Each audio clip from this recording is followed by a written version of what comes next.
गलतफहमी, पति पत्नी के रिश्ते की रोचक कहानी। अंजलि के स्वभाव के वजह से उसके पति को होने लगी जलन।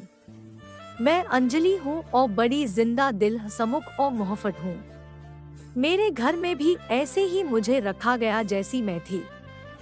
मुझे ज्यादा रोका टोका नहीं। ऐसा नहीं कि मुझे टोका नहीं गया। पहल मेरे मम्मी पापा ने कोशिश की, लेकिन फिर उन्हें समझ आ गया कि मेरा स्वभाव ही कुछ ऐसा है।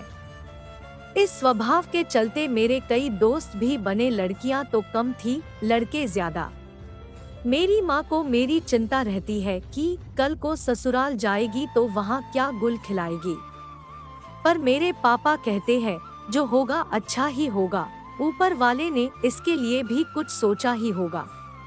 मेरी शादी की उम्र होते ही मेरे लिए रिश्ता ढूंढना घर वालों ने शुरू कर दिया। कई तो घर तक पहुंचते ही नहीं थे, उसके पहले ही केवल इसलिए मना कर देते थे कि लड़की बोलती बहुत है।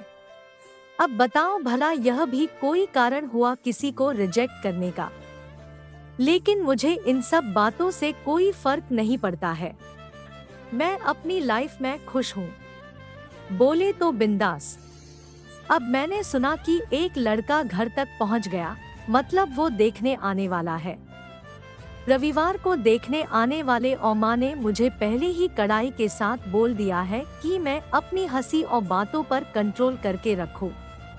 अमित और उसके घरवाले मुझसे मिलने आए और फिर जैसा कि होता है, चाय नाश्ता होने के बाद अमित और मुझे अकेले में बात करने को कहा गया। मैं कब से अपने आप को रोक के बैठी थी, इतना चुप तो मैं कभी नहीं रही।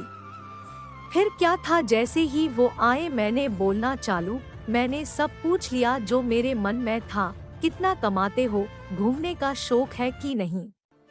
बीच में मुझे लगा कि कहीं यह मना ना कर दे, पर अमित को मेरी यह बात ही पसंद आई।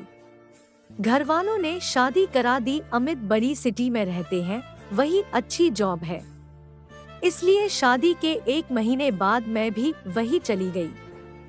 अमित सुबह 8 बजे ऑफिस जाते थे तो 6 बजे वापस आते थे।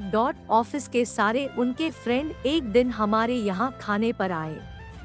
शादी के बाद यह पहली बार था जब सब मिल रहे थे। उस समय तो मैंने बात नहीं की, लेकिन जब घर में वो आए तो मैंने सबके साथ खूब गप्पे लड़ाए।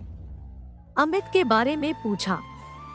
अमित मुझसे बोल रहे थे कि यह मुझसे ज्यादा तो तुम्हारे दोस्त लग रहे हैं। उसमें ही अमित का एक दोस्त था रवि। वो पहले ऑफिस में था, लेकिन अब वो मॉडलिंग करने लगा था। मैंने उसके साथ भी खूब बातें की। वो मुझसे खाना सीखना चाहता था। मैंने भी बोला आ जाओ, मैं तो पूरा दिन फ्री रहती हूँ, कभी भी आओ।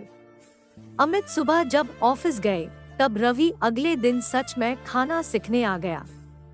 थोड़ा बहुत मैंने उसे सिखाया और शाम को वापस चला गया। अमित अपनी केप भूल गया था। जब अमित ऑफिस से आए तब उन्होंने मुझसे पूछा कौन आया था, क्योंकि उन्हें केप दिखाई दे दी।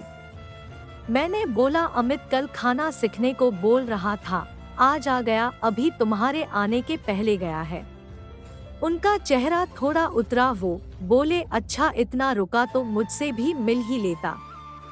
मैंने उस समय उनकी बात पर इतना ध्यान दिया नहीं।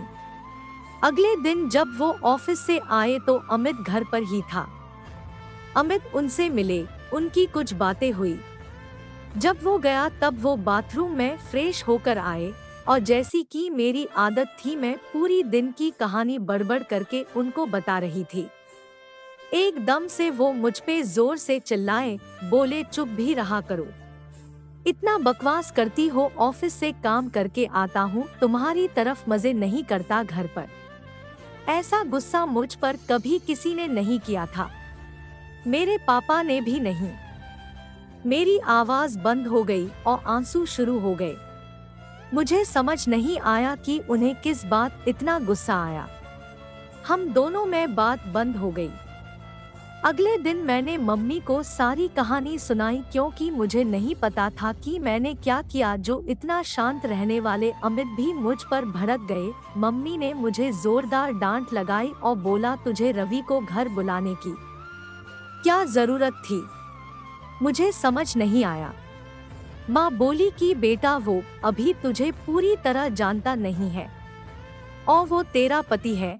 तू अगर दूसरे किसी के साथ ज्यादा घुलेगी तो हो सकता है कि उसे बुरा लगे। मुझे थोड़ा समझ आया कि उनका मूड क्यों खराब हुआ। अगले दिन फिर रवि आता है सीखने ले लिए। अब रवि को कुछ प्रोजेक्ट मिल गया था तो 2 से 3 महीनों के लिए वो बाहर जाने वाला था। अमित ऑफिस से आए तब रवि को मैंने रोक रखा था। अमित का मुंह उतरा हुआ था। उसे देखकर और ज्यादा खराब हो गया। बातों बातों मैंने बोला कि मैं बहुत खुश हूँ, रवि को कोई प्रोजेक्ट मिला है, वो बाहर जा रहा है। साथ ही मैंने यह भी कहा कि फेमस हो जाओ तो प्लीज अपनी इस बहन को भूल ना जाना। रवि बोला, अरे बिल्कुल नहीं, अभी कुछ दिन से आपकी वजह से मेरा पेट ठीक है, वरना बाहर का खाकर इन्फेक्शन हो रहा था। अमित के चेहरा अब बदल गया था। उसके चेहरे पर बहन सुनकर स्माइल आ गई थी। रवि गया। मैं अमित से बात अभी भी नहीं कर रही थी क्योंकि वो मुझ पर भड़का था। आज उनके तेवर बदल गए थे। मेरे पास में आना चाहते थे मुझे मनाने। फिर उन्होंने थोड़ी कोशिश की। तब मैंने बोला कि अगर आप कल क्यों गुस्सा हुए थे इस बारे में मुझे सही बता दोगे तो मैं मान जाऊंगी। वो बोले, ऐसे ही कुछ ऑफिस में ज्यादा काम था। मैंने कहा, नहीं मुझे पता है।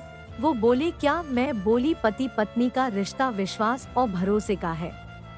आप अगर मुझे कुछ बताएंगे नहीं कि आप क्या सोच रहे हैं या क्या गलतफहमी पाल के बैठे हैं तो मुझे पता नहीं चलेगा। समझती हूँ कि कितना भी सही हो मन में ऐसे ख्याल आ जाते हैं।